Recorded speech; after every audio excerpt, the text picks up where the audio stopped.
सो बच्चों, आज के इस वीडियो में हम इकोनॉमिक्स का chapter number 3 money and credit के बारे में कवर करने वाले हैं। अब पर्सनली बच्चों, ये जो लेसन है वो मेरा भी फेवरेट है। अब वो इस वजह से भी है क्योंकि इसके अंदर जो कॉन्सेप्ट दिए गए वो काफी ज्यादा इंपॉर्टेंट भी है और इंटरेस्टिंग भी है। और सबसे अच्छी बात पता है क्या है, आपको ईजी टू अंडरस्टैंड है। यानी अगर एक कॉन्सेप्ट अगर आप वन टाइम भी रीड आउट करोगे, समझोगे, तो आपको आराम से समझ आ जाएगा। तो चलिए फिर बिना किसी देरी के साथ शुरू करते हैं आज की इस वीडियो को।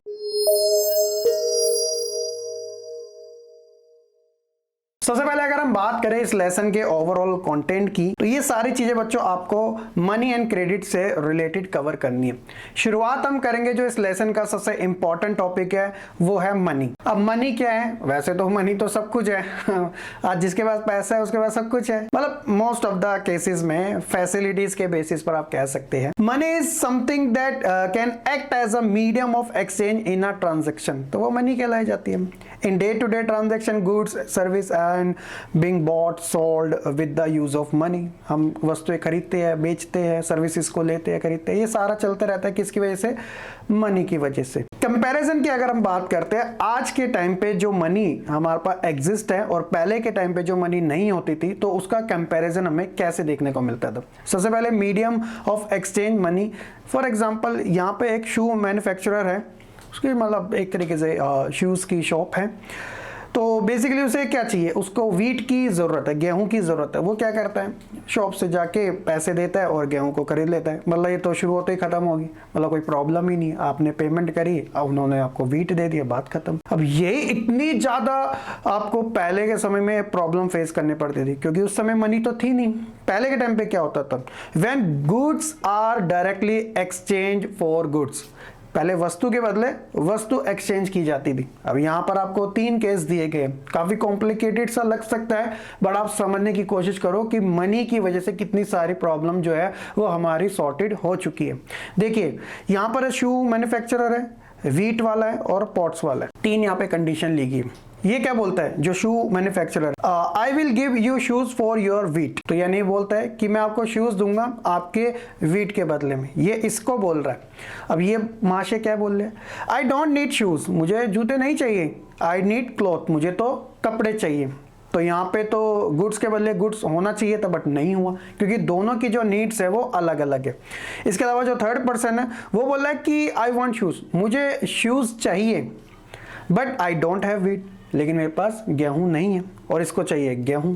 तो आप देख रहे हो सिचुएशन कहीं पर भी मैच नहीं कर रही, मतलब हाफ हाफ सिचुएशन मैच कर रही है बट कंडीशन जो अभी भी फुलफिल नहीं हो पा रही है। तो आप देख लीजिएगा कि कितनी ज्यादा पहले के समय में प्रॉब्लम फेस करने पड़ती थी। और इसी चीज को हम एक नाम से जानते थे पहले के समय, वो था बार्टर सिस्टम। अब ये बार्टर सिस्टम होता क्या है इसे समझिए। When goods are directly exchange for goods and there is no use of money, it is called the barter system. जब वस्तु के बदले वस्तु दी जाती थी तो उसको हम बार्टर सिस्टम के नाम से जानते थे क्योंकि मनी हमारे पास उस समय एग्जिस्ट ही नहीं करती थी। इसके अंदर एक चीज आती है और डायरेक्टली एग्जामिनर आपसे ना स्टेटमेंट के बेसिस पे पूछ लेता है, justify the double coincidence of wants. Double coincidence of wants का मतलब ये बहुत ज्यादा प्रॉब्लमेटिक थी। आप देखिए इसमें क्या होता था क्या कि when in the exchange both parties agree to sell and buy each other commodity, it is called a double coincidence of want. In the barter system, the double coincidence of want is a essential features. अब आसान भाषा में समझने की अगर हम कोशिश करें कि यहाँ पे मैंने एक तरीके से ग्रीन एप्पल एंड मैंगो का एग्जांपल आपके लिए लिया। सपोज कर लीजिएगा कि X नाम का एक पर्सन है और Y नाम का भी एक पर्सन है। Y नाम के पर्सन के पास मैंगो है और X नाम के पर्सन के पास ग्रीन एप्पल है। अब देखो इन दोनों के बीच में डबल कोइंसिडेंस ऑफ वांट कैसे पॉसिबल हो सकता है। सपोज दैट कि ग्रीन एप्पल वाले को चाहिए आम अपने ग्रीन एप्पल के रिप्लेसमेंट और मैंगो वाला जो पर्सन है उसको चाहिए ग्रीन एप्पल अपने मैंगो के रिप्लेसमेंट में। तो यहाँ पे तो सिचुएशन क्या होगी? बिल्कुल फिट बैठ गई, डबल कोइंसिडेंस ऑफ वांट्स बैठ गया। यानी कि एक की जो जरूरत है वो दूसरे की भी है और जो दूसरे की जरूरत है वो पहले की भी है। तो दोनों ने एक्सचेंज कर लिया, बात खत्म। लेकिन प्रॉब्लम तो तब होती थी कि भैया जब चाहिए किसी को एक चीज और वो उसके पास अवेलेबल ना हो, जैसा कि हमने उसके केस में पढ़ा था, शू मेकर और साथ ही जो वीट वाला था और पॉट्स वाला था, उन सब की जो सिचुएशन थी वो अलग अलग थी। तो वो double confidence want say related ये चीजें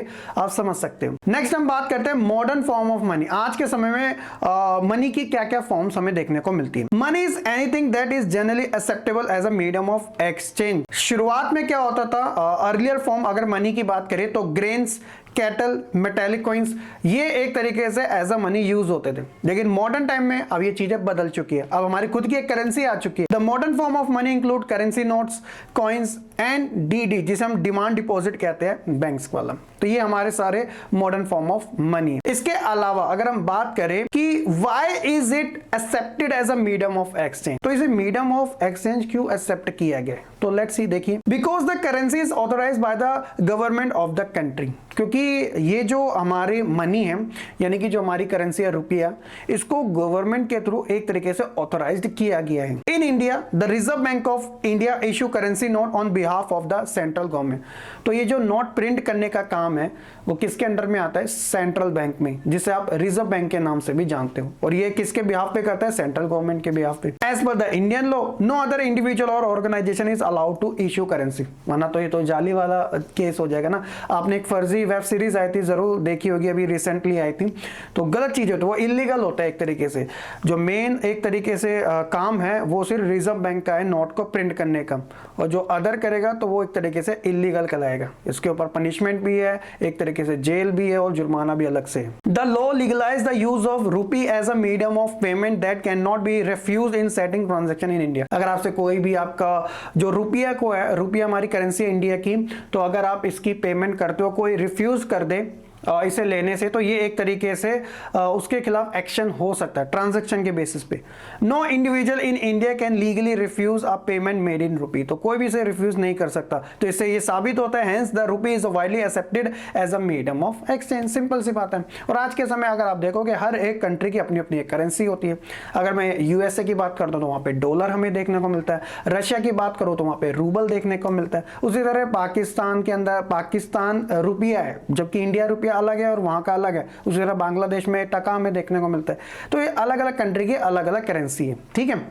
इसके अलावा अगर हम बात करें function of the reserve bank की, जैसे कि मैंने आपको बताया था कि रिजर्व बैंक क्या करता है कि हमारे देश के अंदर जो करेंसी नोट है उसे प्रिंट करने का काम करता है, जो कि लीगल तरीके से होता है। और ये किसके बिहाफ पे करता है, सेंट्रल गवर्नमेंट के बिहाफ पे, ठीक है। तो देश का सबसे बड़ा बैंक होता है रिजर्व बैंक। तो अगर इसके फंक्शंस की बात करें तो इसके अंडर में जितने भी प्राइवेट गवर्नमेंट बैंक आते हैं, कमर्शियल बैंक आते हैं, वो इसी के अंडर में काम करते हैं। तो सबसे पहले अगर इसका काम है वो है इशू द करेंसी नोट, सबसे पहले आपको ये पता चल गया। देन सेकंड है monitor the work culture of banks and SHG. SHG मतलब सेल्फ हेल्प ग्रुप के बारे में बात हो रही है, जो कि इस लेसन के एंड में हमें जानने को मिलने वाला है। इसके अलावा provide direction regarding terms and interest, तो बैंकों को ये एक तरीके से टर्म्स एंड इंटरेस्ट के रिगार्डिंग भी डायरेक्शन प्रोवाइड करवाने का काम करता है। और provide feedback regarding monetary policy in India, तो किस तरीके से वर्क की जाएगी। और साथ ही hold a part of cash reserve of the bank, अगर कोई भी बैंक करप्ट हो जाता है तो उसका जो कुछ कैश होता है वो अपने पास ये रिजर्व भी करता है, ताकि इमरजेंसी सिचुएशन में उसको वो प्रोवाइड करवा सके। आप देखते हो ना कि समटाइम क्या होता है कि जो लोन्स के रेट हो जाते हैं वो क्या हो जाता है, काफी कम भी हो जाते हैं। और समटाइम हमें ये भी देखने को मिलता है कि जो लोन्स के रेट हो जाते हैं, चाहे वो हाउस रेंट हो या फिर होम लोन हो, कार लोन हो, एजुकेशन लोन हो, काफी हाई भी हो जाते हैं। तो ये सारी चीजें किस तरीके से वर्क करती है, एक सिंपल एग्जांपल से आप ये समझ सकते हो कि जब डिमांड ज्यादा आ रही है, लोगों की डिमांड ज्यादा आ रही है, तो इंटरेस्ट रेट ऑटोमेटिकली काफी हाई हो जाएंगे। जब लोगों की डिमांड कम हो जाएगी तो एक तरीके से कस्टमर को अट्रैक्ट करने के लिए जो इंटरेस्ट रेट होता है वो बैंक्स क्या होता है, काफी कम कर देते हैं। तो डिमांड एंड सप्लाई का जो रूल है यहाँ पे इंप्लीमेंट किया जाता है। तो कुछ इस तरीके से रिजर्व बैंक जो है काम करता है, इसके सारे वो फंक्शंस है। इसके अलावा अगर हम बात करें मॉडर्न फॉर्म ऑफ मनी में, तो हमने देखो करेंसी नोट के बारे में तो जान लिया था, लेकिन मॉडर्न फॉर्म में तो और भी चीजें आ चुकी है। कोई भी बैंक की एप्लीकेशन को ओपन करो, वहां से आप net banking, mobile banking use कर सकते हो इजी तरीके से। पेपर नोट्स तो हमें मार्केट में देखने को मिलते ही रहते हैं। डेबिट कार्ड्स जो होते हैं एटीएम के तौर पे हमें काम आता है। जब भी हमें कभी कैश की नीड होती है तो जरूरी नहीं कि हमें बार बार बैंक जाना पड़े, हमारे पास बैंक का क्रेडिट कार्ड है या फिर डेबिट कार्ड है, हम किसी भी एटीएम में जाके अपना इंस्टेंट विड्रॉल कर सकते हैं। क्रेडिट कार्ड एक तरीके से बैंक्स लिमिटेड जनों को प्रोवाइड करवाता है जिनका अच्छा खासा क्राइटेरिया रहता है, तो उस बेसिस पे वो उनको प्रोवाइड कराता है ताकि वो खर्च करे, उन्हें कुछ ऑफर दे, तो बाकी रीपेमेंट टाइम टाइम पे करते रहें। चेक हो गया, चेक भी क्या है, मॉडर्न फॉर्म ऑफ मनी है कि जरूरी नहीं कि भैया हम कैश में ही पेमेंट दे रहे हैं, आप चेक भी एक तरीके से लिख दे दो, आप किसी भी बैंक में जाइएगा वहां से चेक्स के पैसे विड्रॉल करवा लीजिएगा, आपके बैंक में आ जाएंगे। और सबसे इंपॉर्टेंट और खतरनाक वो है यूपीआई। अब यूपीआई क्या है, एक तरीके से आज के समय में बड़ी तेजी से ग्रोथ आ जा रही है। जो आप फोन पे, गूगल पे, पेटीएम जैसे आप देखते हो ना, तो यहाँ पे यूपीआई का यूज बहुत ज्यादा हो रहा है। अब यूपीआई में क्या होता है कि पता नहीं चलता कि आप 1000 रुपए भी कर रहे हो, एक होता है जेब से दिया तो भाई लगता है थोड़ा भारी भारी है, एक आपने खुद मोबाइल से 1000 एक तरीके से टाइप किया, सेंड कर दिया, सेकंड्स के अंदर वो पेमेंट सक्सेसफुल हो गया। तो ये यूपीआई आजकल एक तरीके से इंडिया के अंदर बहुत फेमस भी हो रहा है, और ऐसा भी बताया जा रहा है कि जो बाहर की देश है वो भी यूपीआई पेमेंट मेथड को एक्सेप्ट करने लगे हैं, जो कि एक अच्छा इनिशिएटिव भी है। तो ये सारी मॉडर्न फॉर्म ऑफ मनी। इसके अलावा अगर हम बात करें डिपॉजिट विद बैंक्स की, आप जानते हो बैंक्स कैसे अर्न करने का काम करता है। देखिए बैंक्स में सिंपली क्या होता है कि हम अपने पैसा जमा कराते हैं, और पैसा जमा कराने का खुद हमें बैंक्स क्या प्रॉफिट भी देता है। प्रॉफिट वो किस बेसिस पे देता है, इंटरेस्ट के बेसिस पे देता है, और वेरियस टाइप की वो फैसिलिटीज भी देता है जिसका वो मिनिमम अमाउंट भी हमसे चार्ज करता है। तो डिपॉजिट विद बैंक्स में हम क्या पढ़ते हैं, deposit with banks are also a form of money. कैसे, a person can deposit in the bank by opening an account in his or her name, चाहे वो सेविंग अकाउंट हो, करंट अकाउंट हो, या कोई और टाइप का अकाउंट क्यों ना। People need only some money at a time. जो अकाउंट ओपन करवाया था, जैसे आज के समय मिनिमम बैलेंस वाली एक पॉलिसी लाई गई है कि इतने पैसे तो स्टार्टिंग में जमा कराने पड़ेंगे, वो ले नहीं रहे, बस वो एक सिक्योरिटी के तौर पे आपका रख रहे हैं। So people can deposit extra money and extra money which is given on money already deposit in the bank. तो लोगों को इसके ऊपर एक तरीके से इंटरेस्ट भी प्रोवाइड कराया जाता है कि वो उनके बैंक्स में पैसा रख रहे। तो बैंक उन पैसों का क्या करता है ना, उसका क्या फायदा, इससे तो लॉस हो रहा है, तो वो पैसा भी हमारा जमा कर रहा है, उसके ऊपर हमें इंटरेस्ट भी दे रहे हैं। तो बैंक्स भी ऐसे थोड़ी है भाई, बैंक्स ऐसे थोड़ी चलते हैं। बैंक्स क्या करते हैं, उन्हें वो लोन्स प्रोवाइड करा देते हैं आगे, उस लोन से वो हाईएस्ट इंटरेस्ट लेता है, उसका कुछ अमाउंट हमें इंटरेस्ट में से दे देते हैं। Facility of payment through cheque is also provided by the bank to their customer. अगर आप कैश में नहीं लेना चाहते तो चेक के थ्रू ले लीजिएगा। चेक को जिस प्रकार से होता है, यहाँ पे लिखा है ना पे, तो किसके नाम पे करना है उसका नाम यहाँ पे लिख दिया जाता है, डेट लिख जाती है, यहाँ पे एक तरीके से नंबर में अमाउंट लिख दिया जाता है, यहाँ पे वर्ड्स में लिख लिया जाता है, बाकी यहाँ सारा सीरियल नंबर लिखे होते हैं, बैंक्स का नाम होता है, अकाउंट नंबर होता है, इसके थ्रू भी आप कर सकते हो।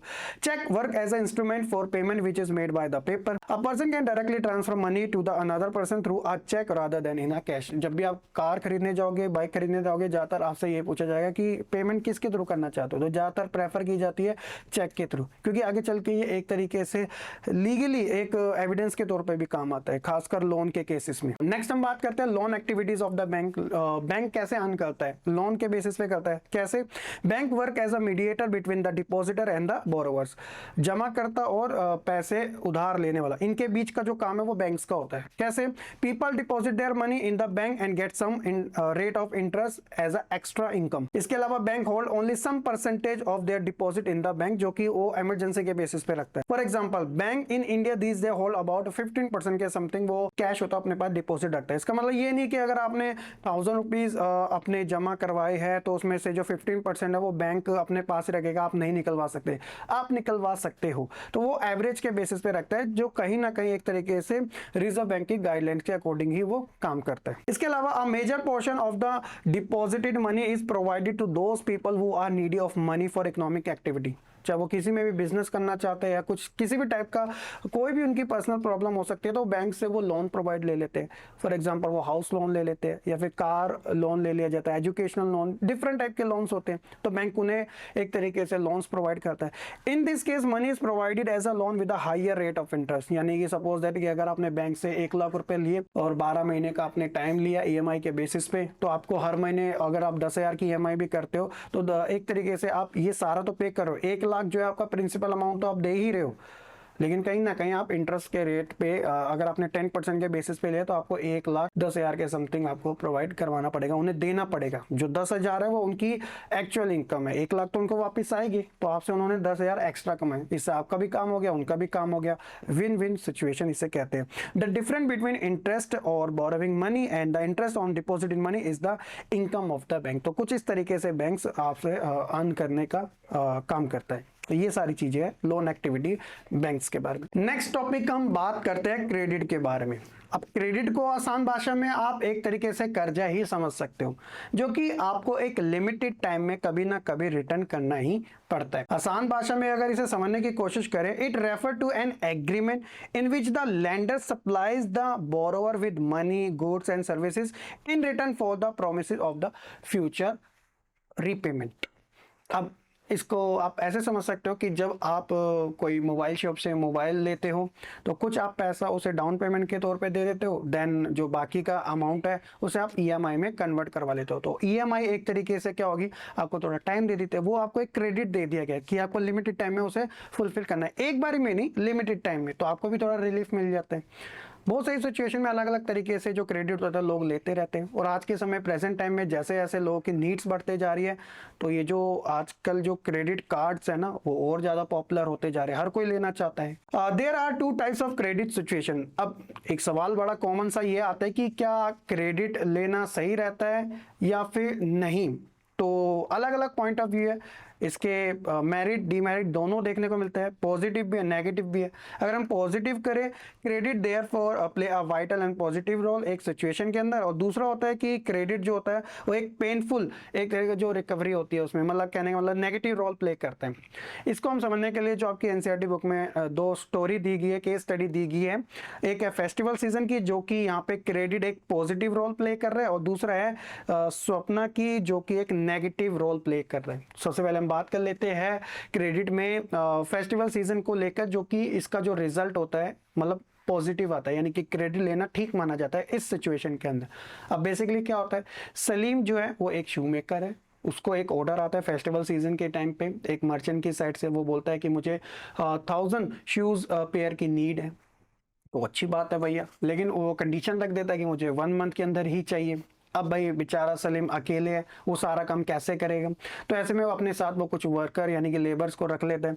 अब लेबर फ्री में तो काम करेगी नहीं, उसको भी पैसा चाहिए होगा, और जब जो सलीम शूज़ बनाएगा उसके लिए उसे रॉ मटेरियल की भी ज़रूरत होगी, यानी कि जो पेस्ट होता है या लेदर होती है। तो ऐसे में वो लेदर कंपनी से क्या बोलता है, कुछ उसका रॉ मटेरियल ले लेता है ताकि वो शूज़ के जो ऑर्डर वो टाइम पे कंप्लीट कर सके, ठीक है। और इसके अलावा अपने लेबर को या फिर एक्स्ट्रा जो भी खर्चे होते हैं उसे फुलफिल करने के लिए भी डेली बेसिस पे वो जो मर्चेंट है उसे एडवांस भी ले लेता है, क्योंकि एडवांस तो कंपलसरी होता है। अगर हम एडवांस नहीं लेंगे तो क्या होता है कि भैया क्या गारंटी है कि वो बंदा सिर्फ बोल के गया, आगे करवाए या ना करवाए। तो ऐसे में वो 500 शूट्स के एडवांस ले लेते हैं। अब तक सलीम ने कुछ काम भी नहीं किया, लेदर कंपनी से उन्हें लेदर भी ले लिया, तो एक क्रेडिट हो गया, और दूसरा उन्हें एडवांस पेमेंट भी ले ली 50%। तो ये भी अभी तक उन्हें कोई काम नहीं किया। बट क्या होता है, finally end of the month उसका जो 1000 शूज़ का ऑर्डर होता है वो भी कंप्लीट हो जाता है।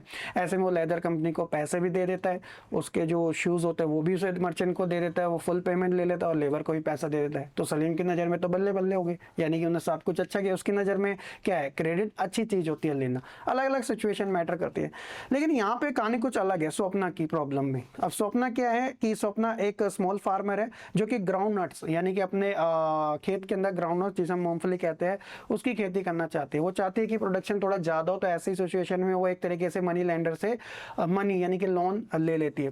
लेकिन प्रॉब्लम उनके साथ ये हो जाता है कि जिस चीज़ के लिए उन्होंने पैसा लिया होता है फसल को ग्रो करने के लिए, वो फसल ही खराब हो जाती है।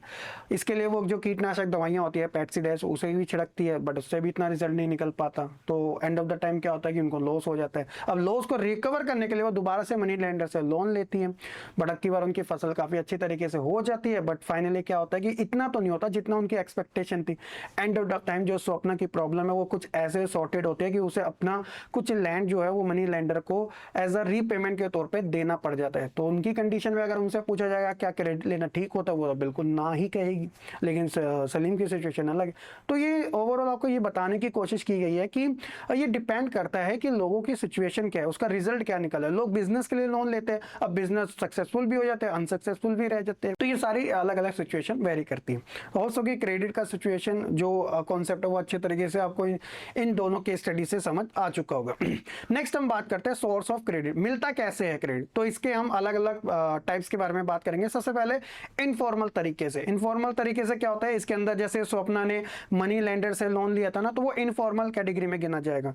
ट्रेडर से, फ्रेंड से, रिलेटिव फॉर्मल से, आप इन सब कैटेगरी से एक तरीके से लोन ले सकते हो। इसमें डिफिकल्टीज क्या क्या आती है। सबसे पहले क्या होता है कि देखिए यहाँ पे जो रेट होता है ना इंटरेस्ट का, वो काफ़ी हाई होता है। इसके अलावा डॉक्यूमेंटेशन इम्प्रॉपर होता है, और साथ ही मैनिपुलेटिव कैलकुलेशन होती है कि जितना अमाउंट होता है वो काफ़ी ज़्यादा आगे बढ़ जाता है, क्योंकि इंटरेस्ट इतना ज़्यादा होता है, हिडन चार्जेस भी लग जाते हैं। और साथ ही जो बोरोवर्स होता है, जिसने लोन लिया होता है, उसे टाइम पे एक्सप्लॉइट भी किया जाता है अगर वो टाइम पे रीपेमेंट नहीं करता है तो। लेकिन इसके बेनिफिट भी होते हैं, लोग इसलिए तो लेते हैं। अब अगर सारी प्रॉब्लम है तो लोग लेंगे क्यों, तो लेते वो इस वजह से है क्योंकि इसके कुछ बेनिफिट है। सबसे पहला, डॉक्यूमेंटेशन की कोई नीड नहीं होती है, ट्रस्ट के ऊपर लोन प्रोवाइड करा दिया जाता है। और साथ ही गारंटी एंड कोलैटरल जो होता है, गिरवी चीजें भी रखवाने की जरूरत नहीं होती है, क्योंकि सारी चीजें ट्रस्ट के बेसिस पे ही हो रही है। कोलैटरल यानी कि चाहे आपका लैंड हो, बिल्डिंग हो, व्हीकल हो या फिर लाइफ स्टॉक क्यों ना हो, तो इस वजह से लोग यहाँ से लेते हैं। और इस वजह से लोग यहाँ से क्यों लेते हैं, इसका भी मैं आपको रीजन बताता हूँ। वो है फॉर्मल सोर्सेज का। अब फॉर्मल सोर्सेज क्या होते हैं, बैंक एंड कोऑपरेटिव सोसाइटी, ये फॉर्मल कैटेगरी में गिने जाते हैं। इसमें डिफिकल्टी क्या होती है, जिन लोगों के डॉक्यूमेंटेशन प्रॉपर नहीं होते तो उनको फॉर्मल सेक्टर से लोन नहीं मिल पाता। इसके अंदर बैंक आप ले सकते हैं। अगर सपोज दैट कि आप हाउस लोन लेने जा रहे हो, आपके पास प्रॉपर डॉक्यूमेंटेशन नहीं है, तो बैंक आपको कभी भी लोन नहीं देगा। इसके अलावा गारंटी एंड कोलैटरल भी माना जाता है, यानी कि अगर आपने लोन लिया तो उसके लिए कुछ ना कुछ गारंटी या फिर कोलैटरल तो आपको सबमिट कराना पड़ेगा। इन केस की फ्यूचर में अगर आप रीपेमेंट नहीं करते हो तो उनको रिकवरी के लिए कुछ ना कुछ तो आपका गिरवी रखना पड़ेगा ताकि वो उसे रिकवरी कर ले।